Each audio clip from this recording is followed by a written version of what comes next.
llega el momento de Gabriel Paradiso, un experto en liderazgo, consultor en Latinoamérica, experto en liderazgo en temas de gestión del cambio organizacional. Gabriel es referente regional en materia de formación y desarrollo de personas con más de 50.000 líderes capacitados, realmente una trayectoria impresionante.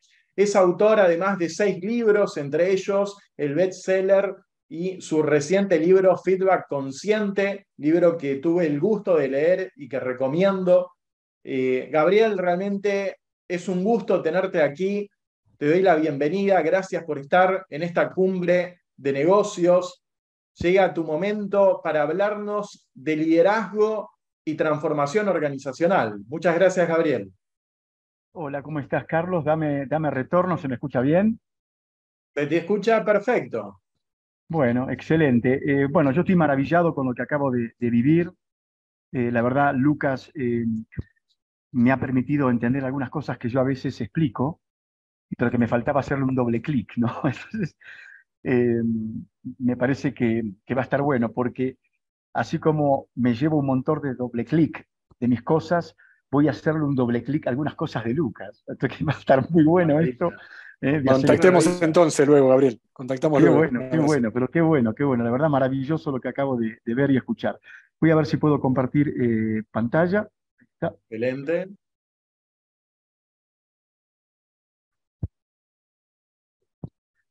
Bien, perfecto, ahí estamos viendo. Ahí está, perfecto. Bueno, claro que sí, vamos a ver si hacemos ese doble clic en esto de la transformación. A mí me gustó mucho escuchar a Luca decir, pensar que a veces con una clase de rafting o de un día de campo nosotros pensamos que vamos a estar haciendo el cambio cultural que quizás lleva 2 o 3 años por delante, ¿no? Siempre fui un crítico de ese tipo de cosas. Uno a veces trata de explicarlo, pero bueno, explicárselo a ciertas personas que están detrás muy fuertemente de la eficiencia y no de la eficacia a veces es complicado. Pero lo bueno es que al fin y al cabo muchos CEOs y muchos directivos se terminan dando cuenta de que las transformaciones culturales tienen que tener cierta gradualidad y no son on-off, ¿no? Como si un cambio cultural es una especie de electrodoméstico donde lo enchufás y lo desenchufás. Me animé a armar una presentación con algunos ejes. ¿eh? Eh, el primer eje lo llamé contexto. Algunas cuestiones del contexto las dijo Lucas recién, pero me animo a hacer un doble clic a ese contexto y después vamos a ir yendo de lo general a lo particular. En principio, decirles que nos han mentido a todos en pandemia. Nos han mentido a todos porque inclusive las organizaciones armaron comité de crisis. Y la verdad, hay que diferenciar una crisis de una ruptura, ¿no? Entonces, ¿qué es una crisis? Una crisis es un problema grave, es un problema importante. Deben reunirse un grupo de líderes para tomar decisiones importantes y poder capear ese temporal. Y resulta que para tomar esas decisiones estos líderes van, abren un cajón, un baúl, buscan creencias, paradigmas, experiencias de crisis anteriores y entre el 70 y el 80% de esas experiencias, de esos paradigmas sirven. Esto que muy bien decía Lucas, esas autopistas, esos cableados son los que me van a servir para la crisis que tengo en este momento. Pero ¿qué pasó con la pandemia, por poner un ejemplo? ¿O qué puede estar pasando con la transformación digital? Son rupturas, son un cambio de orden. ¿Y qué sería esto? ¿Qué es una ruptura? Es un problema grave, importante. Se tienen que juntar, reunir un conjunto de líderes para tomar decisiones importantes. Pero resulta que estos líderes van a un cajón, a un baúl, revisan esas experiencias, revisan esas creencias, esos paradigmas que les sirvieron en momentos anteriores y resulta que entre el 70 y el 80% de esas cosas no les sirven. Entonces, tienen la necesidad de reescribir todos los manuales de operaciones, inclusive los manuales de las cosas que acabamos de escuchar, ¿no? Es decir, que esos puntos celestes me llevaban a tomar ciertas decisiones, pero resulta que ahora son los puntos rojos. Entonces tengo que reescribir los manuales de marketing, los manuales de cultura, los manuales de logística, los manuales, los procesos en general. Entonces ese equipo, el Foro Económico Mundial, cuando junta la pospandemia con la transformación digital, habla de una doble disrupción. Y esta doble disrupción es claramente una ruptura. Se cambia un orden que no sucedía desde la Segunda Guerra Mundial, no del siglo pasado. Entonces, van a seguir viniendo crisis, claro, pero se viene un mundo donde se van a seguir quebrando cosas. Por lo tanto, tenemos que empezar a preparar a líderes, no solamente para abordar crisis, sino también para abordar estos cambios de orden, de manuales, de hacer las cosas, de pensar, de crear, ¿no? Es la primera vez en el management o en la historia del management que los que están en situaciones o posiciones o sentados en una tarea de liderazgo, no tienen tan fácil esto de decir, mira, es para allá. Entonces, esperamos que Harvard saque la receta y vamos todos para allá. Y, y la verdad, la receta cambió por MasterChef. Si ustedes vieron MasterChef, ¿sí? No es un cocinero durante una hora con una receta y los elementos bien ordenados que cocina y nos enseña a que ese plato sea lo más rico posible, sino que el programa MasterChef que te dice, mira, acá tenés los alimentos, tenés media hora, ¿sí? Y el futuro del plato está en tus manos. Entonces, tetear la mente y las emociones en los líderes en procesos de ruptura es mucho más profundo. Entonces, esto por un lado, ¿no? Crisis y ruptura. Por lo tanto, se viene eh, este mundo, es decir, nos han enseñado un mundo de tener un escritorio, tener un proceso, tener conocimientos, tener una jerarquía, y por supuesto en ese tener asegurar resultados. Esto tiene que ver con el mundo predecible, ese pica que ya dejó de ser tan predecible. ¿Por qué? Porque pica van y te están diciendo que ya no es tan predecible, ¿no? Fíjate cómo Lucas me dejó la pelota picando por un montón de cosas, ¿no? Es como que si hubiéramos armado esto juntos, Lucas, que en realidad Carlos lo hizo así, ¿no? Pero fíjense que del otro lado está este mundo menos predecible donde entramos en una era de experimentación. Y la experimentación tiene que ver más con las personas que con los resultados. Entonces, fíjate qué interesante lo que va a pasar ahora. Esas flechas color lila, violeta o bordó clarito que ustedes están viendo en el medio, no es O, es I, es Y. Entonces, salimos de un mundo donde era centralizar o descentralizar, ¿sí? Corto plazo o largo plazo. Y pasamos a un mundo de I. Es corto y largo plazo. Es centralizar y descentralizar. Entonces, se viene una era donde los líderes vamos a tener que manejar paradojas. Y acá nos vamos a tener que parar de una manera muy diferente en este mundo paradójico. Tenemos que seguir detrás de los resultados, y claro que sí. Pero tenemos que seguir también haciendo que las personas experimenten cambios. ¿Mm? Entonces, simplemente voy a jugar con algunas palabras. En este mundo de I es rentabilidad, claro que sí, es ganancia, pero es I propósito. No es solamente ganar plata. ¿Qué propósito tenés? ¿Qué le vas a dejar a las futuras generaciones, al medio ambiente, a la comunidad en la que estás, a los clientes? ¿Qué vas a hacer por el futuro? Entonces es rentabilidad y propósito, no es O. Después viene eso de la jerarquía y la jerarquía. Venimos de un mundo donde nos han seteado la mente. Yo fui directivo de empresa, donde la jerarquía era un papel importante dentro del poder del conocimiento, el poder, la fuerza de estar arriba de una organización tomando decisiones con ciertos equipos, presupuestos asignados, una jerarquía en la que plantea la estrategia. Y está bien. Yo escucho a veces a algunas personas en estos procesos ágiles que dicen, si tiene que terminar el mundo de la jerarquía, y es imposible. Está comprobado que cuando dos personas se juntan, ya entre los dos hay una jerarquía.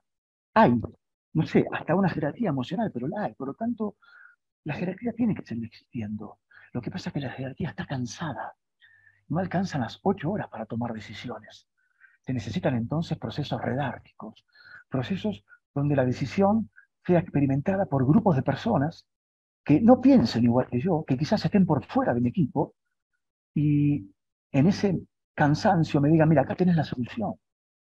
Y esto es un cambio de paradigma muy importante. ¿Por qué? Y porque nos han enseñado que hay que orinar territorios con la jerarquía. Sí, marketing no se puede meter en producción y producción no se puede meter en logística. Acá lo que estamos diciendo es producción, marketing y logística. Y le acercamos al CEO una decisión donde Son varias las visiones. Entonces, la orquesta sinfónica tiene que seguir existiendo sin jerarquía, pero también tenemos que empezar a trabajar como bandas de jazz, con un liderazgo mucho más compartido, mucho más circular, como lo es una banda de jazz. El control tiene que seguir existiendo, mínimamente, ¿sí? El presupuesto, los tiempos, la entrega, el servicio, la satisfacción, y ciertos controles que no vamos a poder dejar. Pero al control le vamos a tener que sumar el empoderamiento. Tenemos que dejar de subestimar a las personas y hacer que las personas con compromiso y con ciertas capacidades y habilidades tomen decisiones lo más cerca del problema posible. No puede ser que están los líderes con personas a cada rato en su oficina, jefecito, jefecito, me dice esto, jefecito, me firma acá, es imposible. Hay que asumir un riesgo calculado para que las personas tomen decisiones para hacer que la jerarquía descanse un poco más y se ocupe de temas más importantes. ¿Hay que seguir planificando? Claro que sí. Ya no se planifica más a 5, a 4, 3 años. La planificación tiene que ser un poco más ágil, 6 meses, un año. ¿Por qué? Y porque es planificación y experimentación. Ya no se escriben mal las cosas en el equipo. Hay que empezar a escuchar las voces de las personas que están en el terreno, las personas que están entregando el servicio, las personas que se están relacionando todos los días con el cliente. Por lo tanto, planificar. Pero ¿sabes qué? Revisar. Y revisar. Y de acuerdo a esta experimentación, revisar si tienes que cambiar. Los planes no deben estar escritos más en piedras. Y después, equipo, acabo de almorzar recién en uno de los lugares más recomendados acá. Estoy haciendo la clase desde Cochabamba. Me encontraron ustedes acá en los valles de Bolivia. Me brindaron un servicio, me lo brindaron. Pagué la cuenta, la pagué, pero la experiencia fue un desastre. Créanme, la experiencia fue un desastre, un lugar recomendado. Entonces, vamos a tener que brindar un servicio, sí, pero también vamos a empezar a entender que las personas vamos a necesitar vivir una experiencia y comentarte cómo viviste. Es brindar el servicio y hacer que las personas vivan una experiencia. Había una lista más larga de estas cosas, pero este modelo dual te lleva a un pensamiento dual y también te lleva a emociones duales, porque la rentabilidad te lleva a una emoción y el propósito a otra emoción. La jerarquía te lleva a una emoción y la jerarquía te lleva a otra emoción. Por lo tanto, acá hay mente y emociones mezcladas. Este mundo paradójico vino para quedarse. Por lo tanto, fíjate qué interesante, y sí, estoy de acuerdo con Lucas, hay mucha dureza detrás de todas estas habilidades blandas. ¿Eh? La transformación es netamente humana. Bueno, vamos a ver cómo podemos ayudar a las personas a hacer esta transformación, que por lo que vimos en la ponencia anterior, lleva su nivel de análisis, de profundidad, de seriedad. ¿Cómo acompañamos? Entonces, el afuera está cambiando, el adentro está cambiando, pero hay que saber si todas las personas están a la altura de estos desafíos que nos propone la nueva realidad. Lucas hablaba de otra palabra que me la acabo de olvidar, ¿no? Pero ese desafío, ¿no? ¿Cómo nos paramos delante de esta transformación netamente humana? Hay un neurocientífico, Mario Alonso Puig, español, simplemente fíjense lo que opina de la transformación digital. Él dice que todo cambio tecnológico debe ser acompañado por un cambio humano y psicológico. Porque si detrás de todo cambio tecnológico no hay un cambio humano y psicológico, no es ético. Y si no es ético, equipo, es peligroso. Fíjense cómo esto de lo humano tiene que traccionar todas estas transformaciones. Y después algo de color, ¿no? Algo de color, que es que este contexto termina siendo el rey. Este cliente que está ahí afuera recibiendo los productos y los servicios terminan siendo los reyes. Entonces, los consumidores tienen nuevos superpoderes. Tienen, mira, acceso a la información masiva, está todo en la nube. Hoy querés ir a un hotel y ya sabes si el hotel es limpio, si te tratan bien y si el costo está dentro del promedio. Hay voz social. Si en ese hotel que fuiste te trataron mal, usas Twitter, haces un TikTok, pegás en Facebook, por tanto hay una voz social que antes no estaba. Hay un atrevimiento al cambio, el consumidor te pide cambios, el cliente te pide cambios y se atreve y te lo dice. Por lo tanto, hay un cambio muy grande de expectativas. Y esto incide en el adentro de una organización. Entonces tenemos que la gente tiene que cambiar porque hay un mundo que es dual, hay rupturas, pero también hay gente que recibe nuestros productos y servicios y también quiere que vos cambies. Quiero todo para allá, que es la urgencia. Quiero todo transparente, nada de letra chica. Si me decís que yo compro tu seguro, quiero que la parte que diga no cubre granizo, me lo digas, no que cuando yo vaya a tratar de cobrarla. Entonces, quiere todo limpio, todo transparente. No quiere una transacción con problemáticas, quiere todo sin fricciones, quiere ser feliz en el momento que lo tratás. Y por supuesto, si se lo das personalizado y customizado a sus expectativas, mucho mejor, ¿no?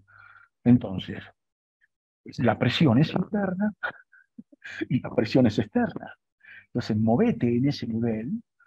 Voy a hablar más adelante de estos desafíos adaptativos que hablaba Lucas. Yo hoy voy a explicar a Heifetz, lo voy a ampliar, por lo tanto va a estar bueno ver que las personas técnicamente, y mira, cambiar una máquina de lugar, bárbaro. Pero vamos a ver que los desafíos adaptativos tienen un apalancamiento diferente. Una frase de Welch, una persona quienes pudimos leerlo o haberlo conocido en alguna de sus ponencias, era más de eficiencia que de eficacia de los cambios, pero bueno, algunas cosas dejaron mensajes como estos. Si el ritmo del cambio exterior es superior, ¿sí?, al ritmo que te está pasando dentro de tu organización, el fin está próximo. Esto es darwiniano. Esto lo que te está diciendo es, si el ritmo de afuera te pide una adaptación, ¿sí?, que es mucho más veloz que lo que vos tenés como tiempo para adaptarte, y mirá, la especie tiende a desaparecer fuerte esto, ¿no? Vamos a ver ahora cómo podemos hacer para acompañar este ritmo exterior. Lucas lo acaba de explicar muy bien desde la neurociencia, lo voy a tratar de explicar, no sé si muy bien, pero con todo lo que sé, ¿sí?, desde el liderazgo, y desde el liderazgo de la transformación. Y claro que sí, así como nos mintieron de que todo era crisis y aparecieron estas rupturas, nos han mentido siempre cuando nos colgaban el cuadrito de la visión, de la misión y de los valores. Entonces vos entrabas a una organización, hoy entras a una organización, ¿sí?, y te dicen, venga acá, Gabriel, este es el propósito. Esta es la visión, esta es la misión, estos son los valores. Así que este cartelito lo tiene que acompañar a usted todo el tiempo que esté dentro de esta empresa. Así que le vamos a pedir que de acuerdo a este cartel, usted se ponga a experimentar todas las decisiones. ¿Para qué? Para que esta experimentación te lleve a ciertas acciones y, por supuesto, a ciertos resultados. Bueno, querido equipo, y acá capaz que es una discusión para tomarme un gran café con Lucas, ¿no? Pero me parece que es al revés, equipo. No son los sistemas de creencias que te llevan a vivir a ciertas experiencias. Son las experiencias que te llevan a creer ciertas cosas. Vamos a algunas estadísticas propias de la pospandemia. Si le preguntabas a 1000 líderes antes de la pandemia qué opinaban del teletrabajo, el 90% te decían, no, es un beneficio. Una vez por mes, como premio. Listo, que se quede en la casa. Después de toda una experiencia de 2 años, donde inclusive los líderes vivieron trabajar desde sus casas, hoy le preguntás a 1000 líderes qué opinan del teletrabajo y ¿sabés qué te dicen? Vos sabés que está muy bueno el 3x2. Vos sabés que inclusive para nosotros los líderes está bueno trabajar desde nuestras casas. Fíjense cómo un sistema de experiencias me lleva a creer. Pero acá hay 2 cuestiones que se ligan mucho a la ponencia anterior. Se disparan 2 cosas después de las experiencias. Se disparan 2 tipos de creencias. Las experiencias te pueden llevar a decir, mirá, esto me hace mal, por lo tanto me limita. Esas son las creencias limitantes. Pero también hay experiencias que te llevan a ganar, donde vos decís, para esto me empodera. Entonces, por eso, traccionar cambios es complicado, porque no sabemos, porque como se trata de personas, no sabemos si a la vuelta de una experiencia la persona va a quedarse quieta con esas creencias limitantes o va a salir empoderada a comerse el mundo. Esto no lo sabemos porque es un desafío adaptativo. No lo sabemos hasta 3 minutos antes de que te lo diga. Mirá la tarea del líder, ¿no? Cómo hacer que la persona pueda comentarte en qué estadio estás, ¿no? Después de haber experimentado ciertas cuestiones. Entonces, este mundo, equipo, nos está llevando a un conjunto de experiencias que nos está llevando a revisar todas las creencias. todas las creencias. Quienes tenemos hijos de entre 18 y 20 y pico de años, fíjate, papi, ¿pero por qué seguís pensando así? Y porque mi experiencia de vida fue diferente a la tuya. Vos pensás así flexiblemente de ciertas cosas porque tus experiencias te llevaron automáticamente a pensar eso. Pero fíjate que yo tengo 58 años, por lo tanto, dame el tiempo para que esta nueva experiencia mía me lleve a tener diferente, pero quizás no estemos de acuerdo con el tiempo. Entonces, equipo, hay algo que se rompió. Empiezan las organizaciones a tener un pensamiento dual. Todo lo que está afuera tiene un superpoder diferente, ¿sí? Y todo esto nos lleva a experimentar cosas nuevas, que nos va a llevar, por supuesto, a creer cosas nuevas, a los líderes y a las personas que trabajamos con los líderes. ¿Saben cuánto pesa un elefante? 9 toneladas. Yo diría que el 20 de marzo fue, ¿no? Del 2020 teníamos atado un caballo nosotros en el Palenque y cuando salimos a la noche siguiente nos cambiaron el caballo por el elefante. Un caballo pesa muchas menos toneladas, ¿eh?, que un elefante. Pero ¿por qué la metáfora del jinete y el elefante? Fíjense cómo el expositor anterior me deja pelotas picando. El jinete es eficiencia. El jinete es el manager. El jinete es el que dice, voy acá arriba del animal para poner las cosas en ruta, para que lo planificado esté acorde al presupuesto de los procesos y al fin del camino le entreguemos los productos y satisfacciones.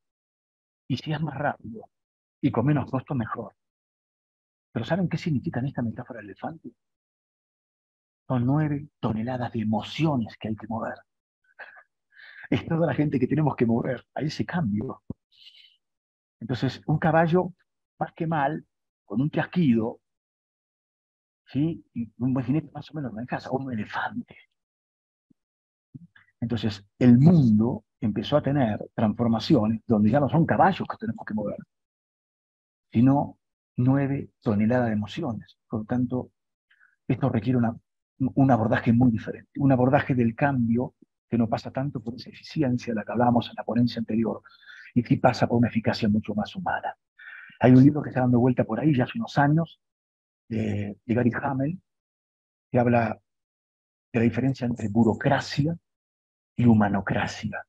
Esa burocracia del management, del liderazgo directivo, de los procesos, de la administración general, a una organización mucho más basada en redes humanas que terminan tomando esas decisiones, ¿no?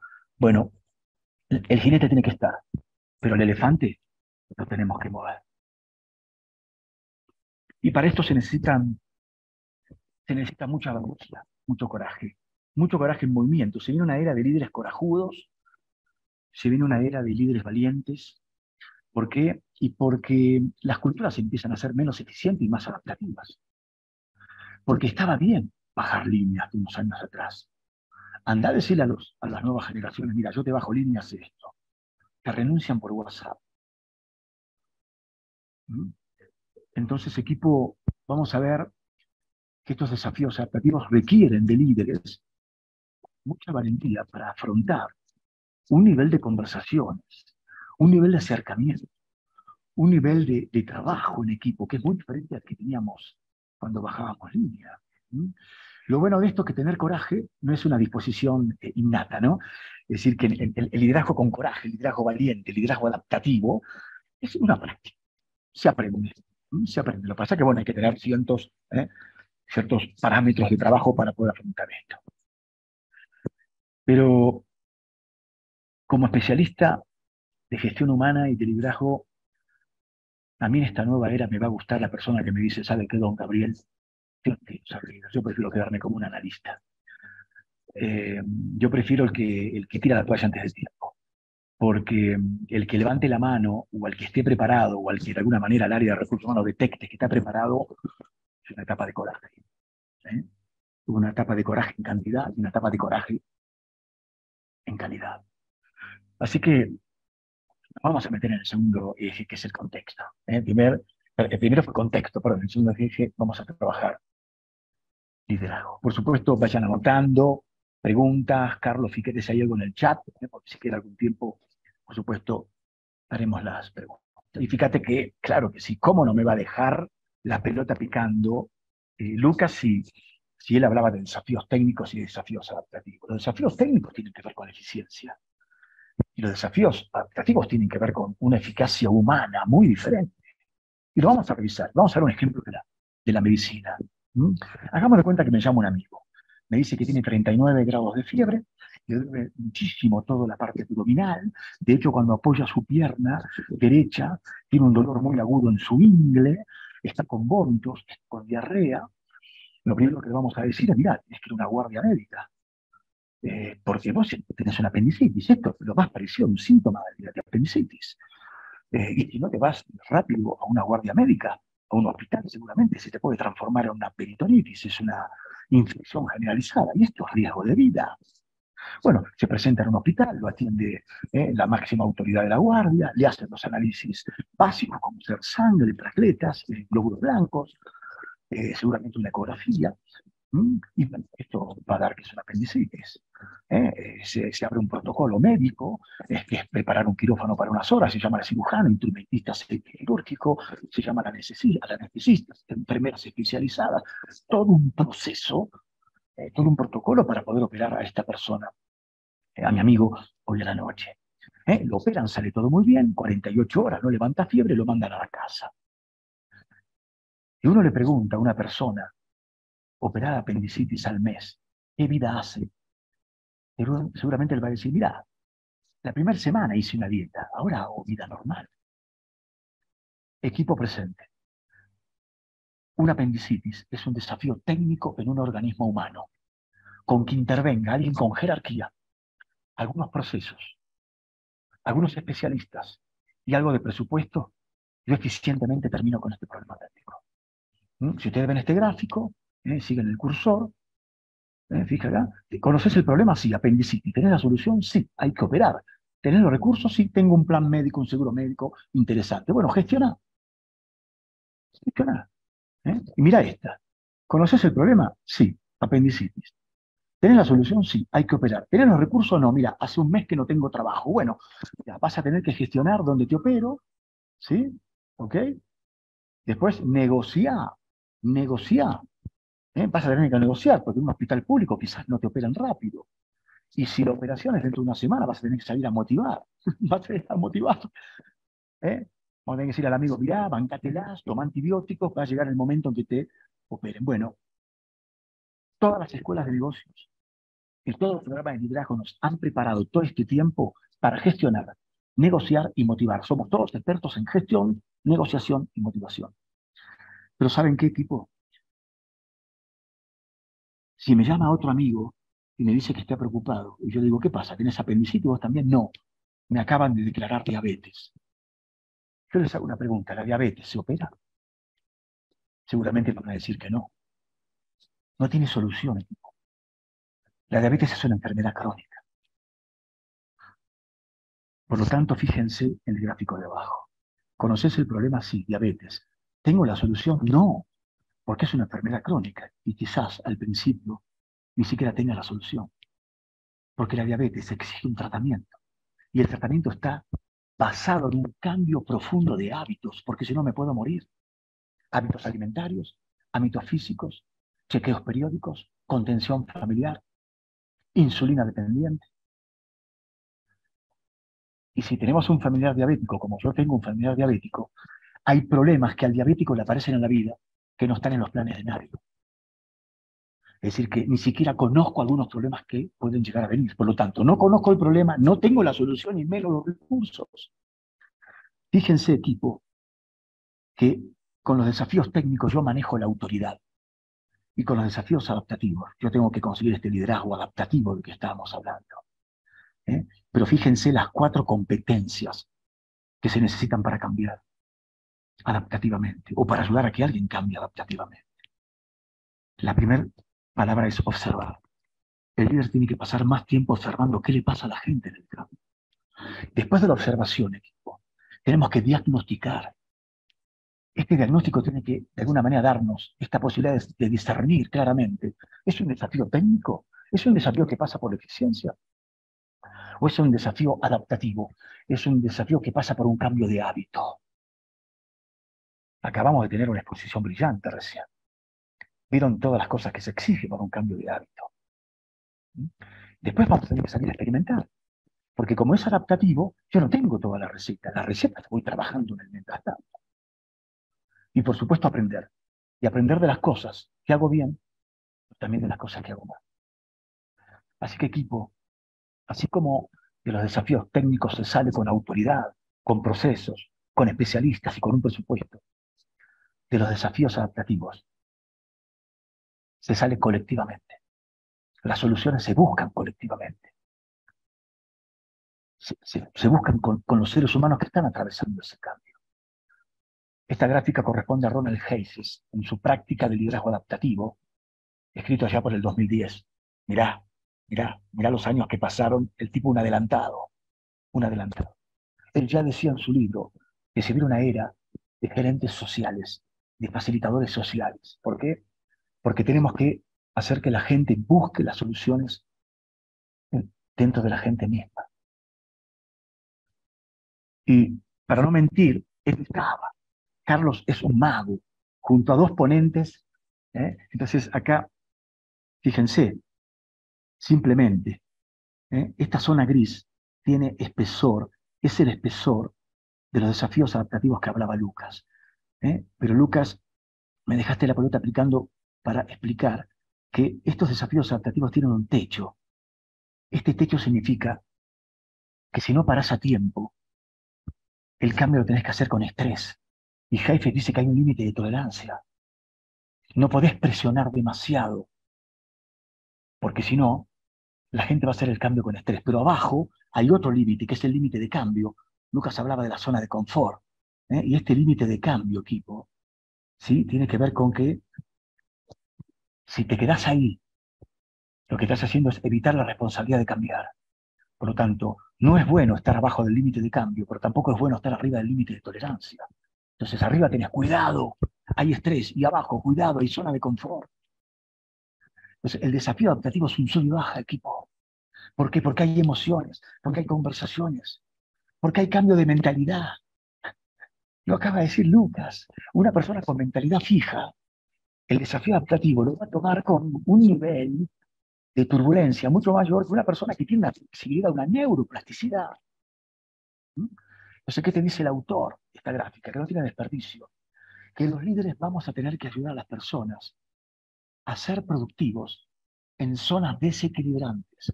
Los desafíos adaptativos te desequilibran. ¿Por qué?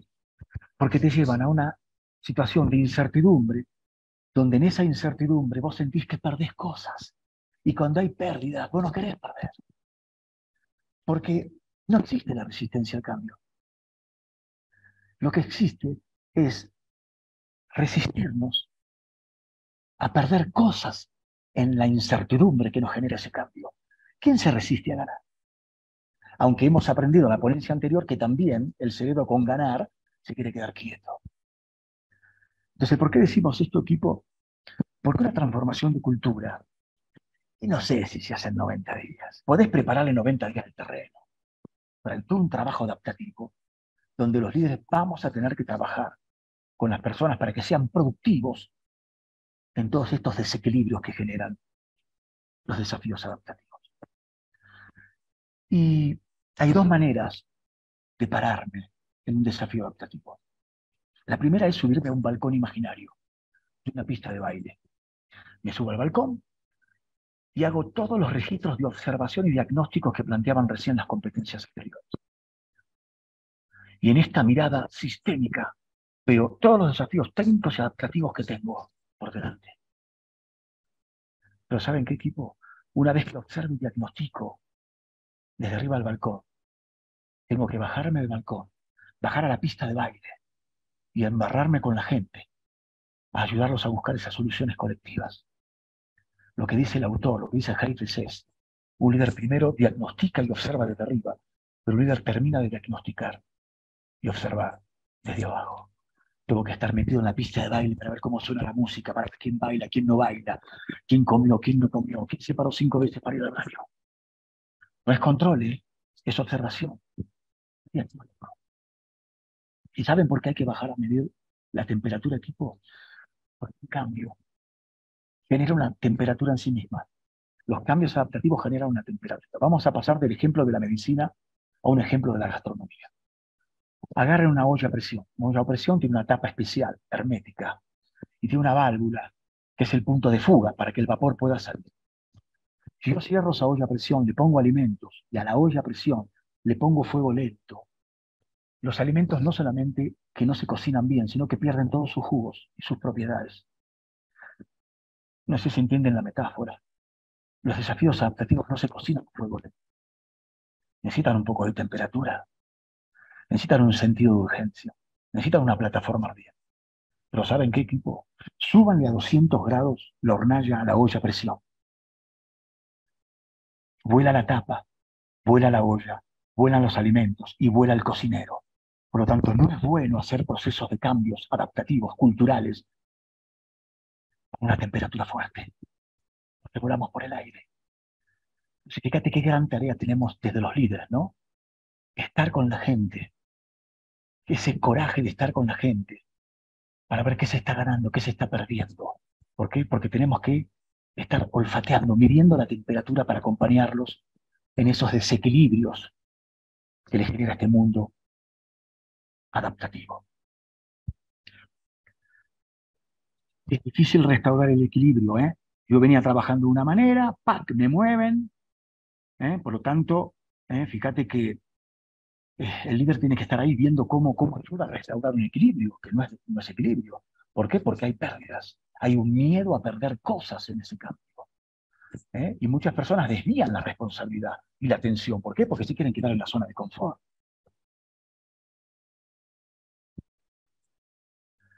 Equipo, una metáfora. El idioma español cuenta con 93.000 palabras.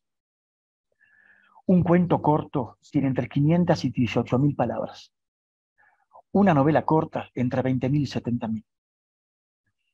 Algunos libros de Borges, como La Lef, por ejemplo, 35.000, entre 30.000 y 45.000 palabras.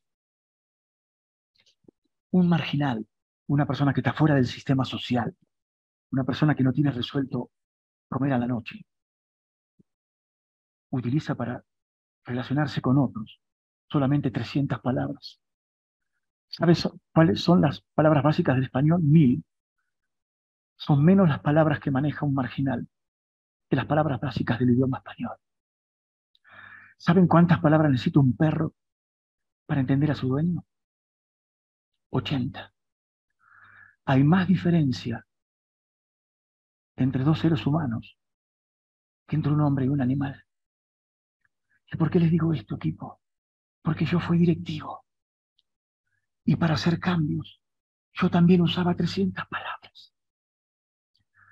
Los managers usan 300 palabras para hacer un cambio. Due date, forecast, change management. Y nos salimos de 300 palabras. Agile coach. 300. Vamos a las reuniones y son 300. Hacer un kickoff y son 300. Después armamos el project management y son 300. Un desafío adaptativo no se aborda con 300 palabras, equipo. Elijan ustedes. ¿Es una novela corta? ¿Un cambio adaptativo? ¿Será algún libro de Borges? Por lo tanto, con esta metáfora quiero pasar a otro bloque, que es justamente y los cambios se conversan. Los cambios necesitan de cercanía. Los cambios necesitan de estar con la gente, de embarrarse. Así que se necesitan líderes que conversen más, que sean más horizontales, que tengan olor a oveja, que se mezclen en el rebaño. Y esto tampoco es una disposición innata. Esto también es una práctica. Se aprende a conversar. Y se aprende a conversar en el medio de una transformación. No sé, el chat tiene 20... Carlos, dame feedback. El chat tiene 20 comentarios. O la gente me quiere ahorcar o la gente me quiere comentar. Dame un feedback. Porque... No. Excelente. Están haciendo grandes comentarios. Les encantan las metáforas y van lanzando preguntas, pero tus metáforas inmediatamente van respondiendo cada una de esas preguntas. Así que adelante, Gabriel. Bien, perfecto.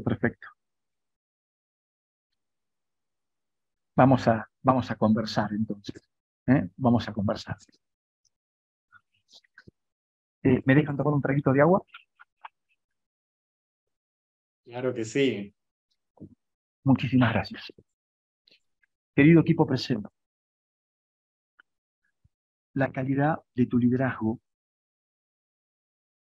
depende de la calidad de cómo conversás. Eh, yo soy de los que creen que la palabra es creadora.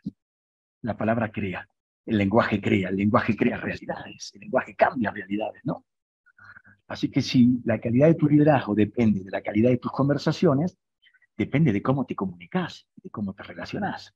Así que está bueno esto, porque no querés conversar, no converses. No te querés comunicar mejor, no te comuniques mejor. No querés relacionarte mejor, bueno, no lo hagas.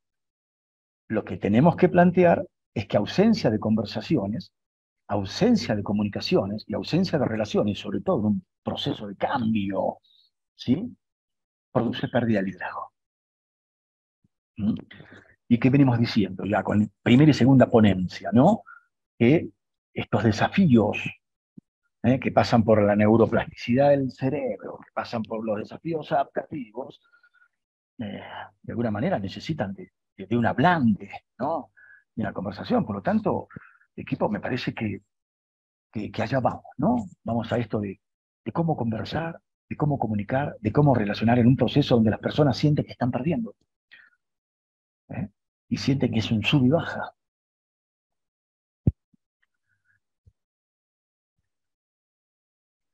Si ustedes ven esta escalerita, hay una frase que no tiene desperdicio, y más si esta frase la tasa un proceso de cambio, ¿sí? Una organización evoluciona según la evolución de sus conversaciones. Una empresa evoluciona en cómo evolucionan sus conversaciones. Por eso hay ciertas burocracias, ciertas empresas muy, muy duras, con muchos procesos, se conversa poco, se baja y bueno, la evolución la tienes ahí, ¿no? Eh, entonces, una organización, tipo una empresa, no es solamente la cantidad de conversaciones que se tienen. Una empresa son también todas las conversaciones que no se tienen. Entonces, déjame meter esta frase. Un proceso de cambio son las conversaciones que se tienen, pero también un proceso de cambio son las conversaciones que no se tienen, son las reuniones que no se hacen, son las caminatas que no hace el CEO para decir a la gente, los escucho, ¿qué les está pasando? Son las capacitaciones que no le brindan herramientas para que la gente tenga nuevas habilidades. Equipo, a la gente se le pide compromiso en un kickoff, en un lanzamiento. Si se hace un kickoff, bueno, queremos que vamos, go to the change, vayamos al cambio, los queremos comprometidos. Y la verdad, esto no es tan profundo como lo que vimos en la ponencia anterior, pero a mí me deja tranquilo saber que estos pasos son sencillitos de entender y que nos para a nosotros para tener el coraje de conversar con la gente para que mínimamente vea los cambios. Equipo, mira, yo pasé por todo fui operario de fábrica, empleado, analista, encargado, supervisor, fui mando medio, fui gerente, fui director y fui CEO de operaciones de una región. A mí no me hacía subir un autobús sin explicarme los cambios. Yo no me subía a cualquier autobús, equipo. Vos ves venir al autobús, los vidrios todos negros, no sabés quién maneja, no sabés quién está dentro, y te dicen, dale, subí al cambio. Yo no me subo, perdóneme, pero yo no me subo. Entonces no hay que subestimar a la gente, equipo. Entonces, una de las maneras de hacer que la gente se comprometa al cambio es que la gente lo pueda ver. Son los para qué del cambio. Le tenemos que explicar a la gente los para qué, no la subestimemos más. Este es el propósito del cambio, estos son los para qué. Yo conozco gente que entiende los para qué, pero después no entiende los por qué. Es decir, ve los para qué, pero no entiende los por qué. Entonces, no solamente tenemos que tener conversaciones para que la gente vea los cambios, sino que tenemos que tener conversaciones para que la gente entienda los cambios. El por qué tenemos que cambiar. El por qué están pasando estas cosas en la empresa, el por qué el mercado está dando esta señal, el por qué el producto tiene que cambiar, el por qué el sistema neuronal te va a ir para un lado si no va para el otro. Esto también te lo tengo que explicar. Y una vez equipo que la gente ve y entiende, se sube al autobús y acepta esos cambios, planteándose que hay una necesidad de tener nuevas experiencias. ¿Mm? Y una vez que ya empezás a vivir nuevas experiencias, empezás a creer en el cambio y solita te empezás a comprometer. No vas a comprar una idea de cambio si no estás convencido, si no crees. Pero para eso tenés que experimentar. Entonces, mirá los cambios. Están acá, este es el para qué. Entendé los cambios. Estos son los por qué. Empezá a experimentar los cambios para empezar a creer con estas nuevas experiencias. Y cuando te querés acordar, vas a tener ese 94, ese 95% de empresas que hayan experimentado con sponsor y todo. Los cambios son posibles. Y encima ganando plata. Y encima con rentabilidad, como acabamos de ver en una investigación. Pero tiene que haber ambientes, equipo. El primer ambiente para una transformación es un ambiente de seguridad psicológica. ¿Y saben cómo le dicen en mi barrio la seguridad psicológica? Un ambiente sin miedo. Los cambios no se pueden hacer con miedo. La gente tiene que tener un lugar para expresar sin miedo todo tipo de emociones, las personales y las laborales. La gente no tiene que tener miedo para aplicar ideas, motivaciones, expresarse dentro de un clima laboral sin miedo al error, equipo. En el cambio nos tenemos que mostrar tal cual somos. Pero para que se dé la seguridad psicológica, el líder tiene que hacer dos cosas. Ustedes fíjense, yo muestro la palma de mi mano. La palma de mi mano significa vulnerabilidad, pero cuando la doy vuelta, el dorso va a todos lados. La vida hizo que la palma y el dorso de la mano vayan a todos lados. En el dorso está la humildad intelectual. ¿Qué es vulnerabilidad? Es cuando un cambio permite, ¿sí?, que se puedan aceptar errores, que pueda haber algunas limitaciones, que todos tenemos ciertas debilidades. Vamos a conectar cuando en un proceso de cambio el error se tome como un aprendizaje y no se esté haciendo una cacería de brujas o se busque culpables. ¿Mm? Vulnerabilidad es pedir ayuda en un proceso de cambio. Ejercer la gratitud. Si vamos avanzando bien, listo, gracias por lo que están haciendo. Pero también cuando doy vuelta la mano está, ¿sí?, el tema de la humildad intelectual. ¿Y qué es la humildad intelectual? Es que hay cosas que en el proceso de cambio vamos a tener que decir que no lo sabemos. Estar abierto a nuevas ideas. Ser receptivos. No lo sabemos todo. Un cambio rueda mejor en un ambiente de seguridad psicológica donde los líderes muestran vulnerabilidad y humildad ante las cosas que empiezan a suceder. Y si le hacemos doble clic a este ambiente, también hay una forma de conversar. Y la forma de conversar es una conversación con cuidado y de doble cuidado. ¿Y saben cuál es el doble cuidado, querido equipo? Mira, Carlos, estamos en un proceso de cambio que hace que la compañía o la empresa o la pyme tenga la oportunidad de crecer. Crecer en todos sentidos. En facturación, en nivel de empleo, en mercado. En este proceso de cambio vamos a tener que cuidar los resultados y vamos a tener que conversar. Pero también te quiero decir, querido Carlos, en este proceso de cambio te voy a cuidar como persona y como trabajador. Es un doble cuidado. Por lo tanto, estas conversaciones de doble cuidado, equipo, tienen este gráfico de doble entrada. En el eje vertical tienen empatía y vínculos. Conversar intencionalmente, conscientemente, en un proceso de cambio que te voy a cuidar, con empatía, con buenas relaciones, escuchándote, comprendiéndote. Pero también en el eje horizontal, ustedes ven que en un proceso de cambio se tienen que poner todas las cosas sobre la mesa. Por lo tanto, toda la información tiene que estar sobre la mesa. Todas las comunicaciones que necesitan de alguna manera fluir. La organización tiene que estar en tiempo y en forma. ¿Por qué? Porque los resultados tienen que asegurarse. Los cambios se hacen cuidando a la empresa y cuidando a las personas. Y si revisamos estos 4 cuadrantes, que son las combinaciones de más o menos cantidad de resultados, simpatía, equipo, van a ver que en el menos menos, ¿sí?, cuando yo voy a conversar en un proceso de cambio con poca empatía y no voy con datos concretos, las conversaciones son políticamente correctas. Es para que el otro quiera escuchar lo que tiene que escuchar.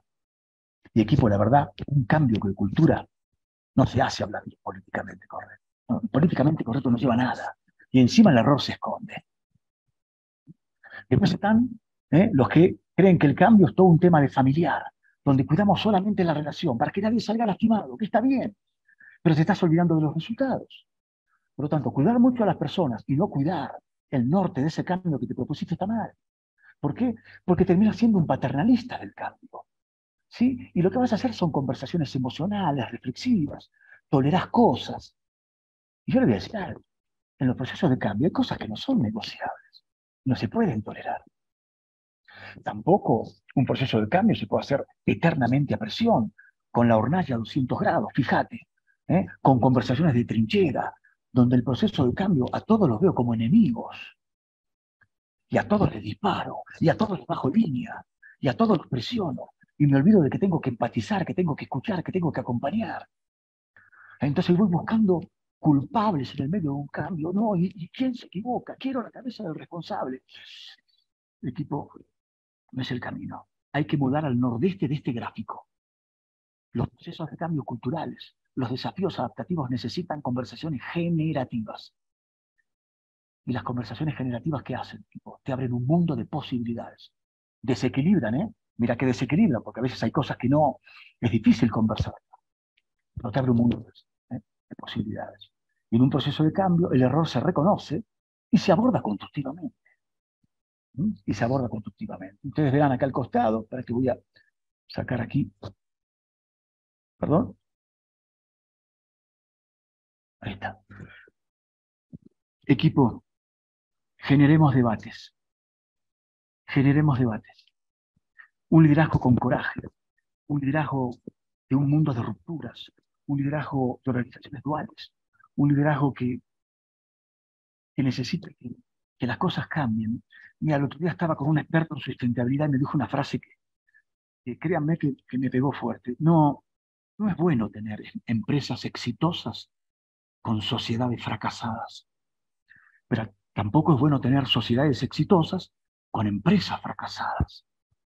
Hay que hablar, hay que generar debates, hay que poner los elefantes sobre la mesa, esos temas candentes, esos temas que el cambio necesita que se hable, esos temas que a veces se esconden por lo difícil, hay que ponerlos sobre la mesa. Hay que tener un fuerte intercambio de información. Hay que hacer preguntas poderosas.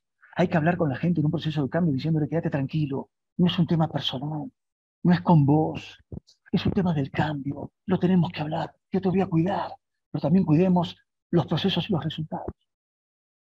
Y finalmente un feedback continuo, un feedback consciente, un feedback que ayuda a las personas a entender en un aquí y ahora, consciente, de que el cambio es necesario, de que el cambio es necesario. Y para cerrar, y ojalá queden unos minutos, una historia que en el libro que escribí no la pude cerrar porque lo edité antes de Qatar. Voy a sacar una nueva edición el año que viene y voy a poder cerrar la historia. Equipo, sé que hay gente de todos lados acá, vi que hay gente de todos lados. Es impresionante, Carlos, felicitaciones por la convocatoria, impresionante. La cumbre, impresionante. 2018, Mundial de Rusia. Argentina no viajaba, tenía que ganar un partido en las eliminatorias con Ecuador. Ecuador venía jugando bien.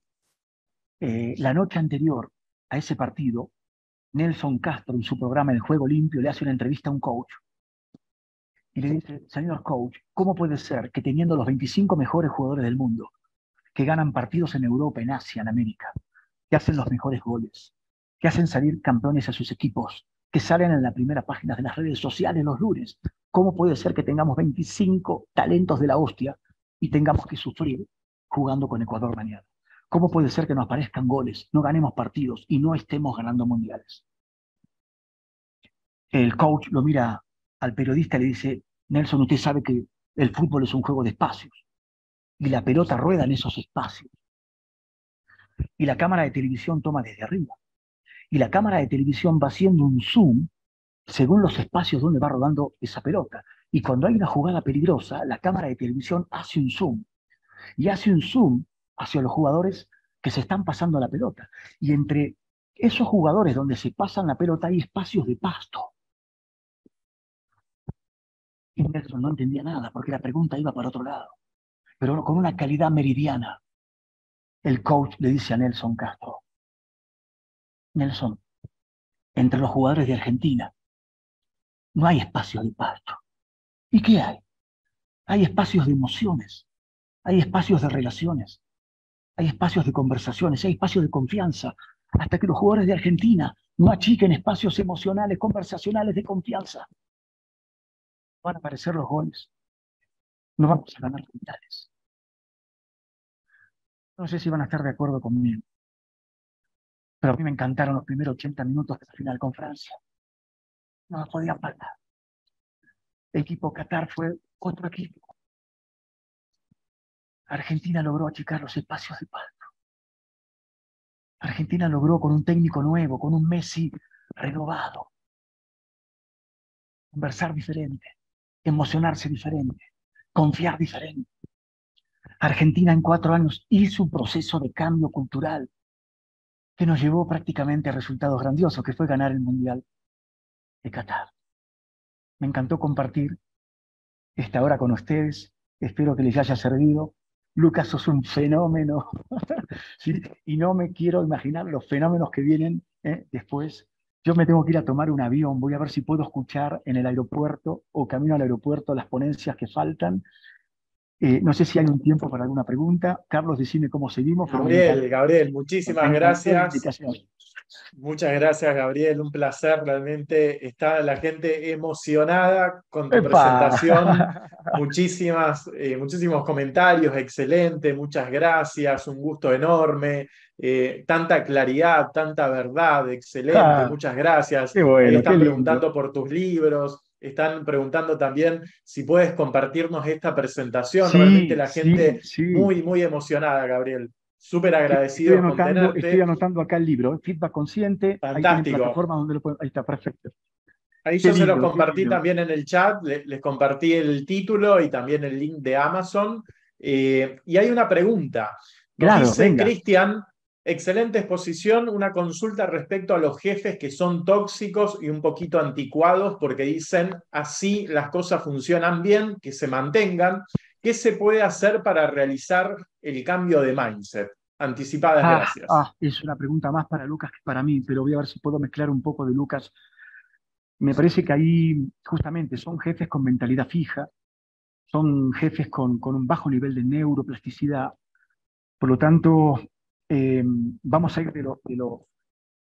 en principio, querido Cristian, muchas veces a ese jefe lo formó así la empresa.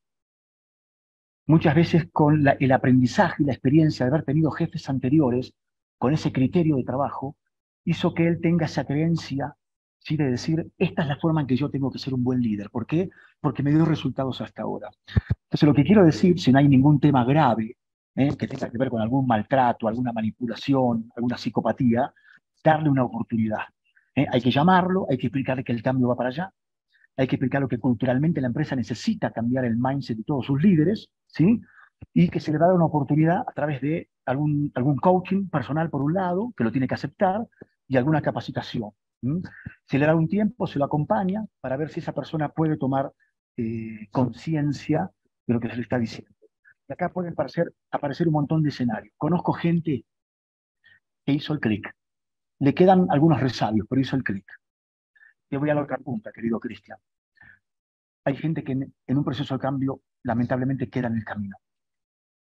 Porque la frase es, con la cultura no se jode. Entonces, si vos tenés algunos bloqueadores de cultura, la decisión es política. Lamentablemente, la persona que va en contra de lo que se le exige al liderazgo en un cambio cultural, no podemos darle un doble mensaje a la empresa. Decirle, mirá, culturalmente vamos para allá, pero estoy permitiendo que algunos jefes no hagan lo que la cultura dice. Entonces, me parece que coaching, me parece que desarrollo, capacitación, acompañamiento, tomarnos un tiempo y después, bueno, ver qué decisión vamos tomando.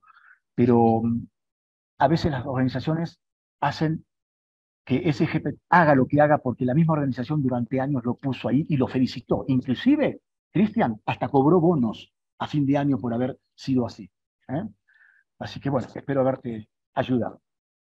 Maravilloso, Gabriel. Creo que incluso esta respuesta que das coincide con esto de que los cambios se conversan y la calidad de tu liderazgo depende de la calidad de tus Claro. conversaciones. Así que qué Ujú. importante eso, me lo anoté, me parece un Qué mensaje bueno, qué bueno. central. Muchísimas gracias, Gabriel. Sé que te tienes que ir a tomar un vuelo, así que no quiero robarte mucho más tiempo, agradecerte, hay muchos comentarios de agradecimiento y me Qué sumo a eso. bueno, qué bueno. Realmente ha sido un placer escucharte y tenerte en Gracias este por la primer día de invitación. la cumbre. Muchas gracias. Gracias. Chao, Muchas saludo a gracias, todos. Gabriel. Chao, cuídense Gran mucho. Chao, aplauso chao. para Gabriel. Muchas Chao, gracias. chao. Chao, chao.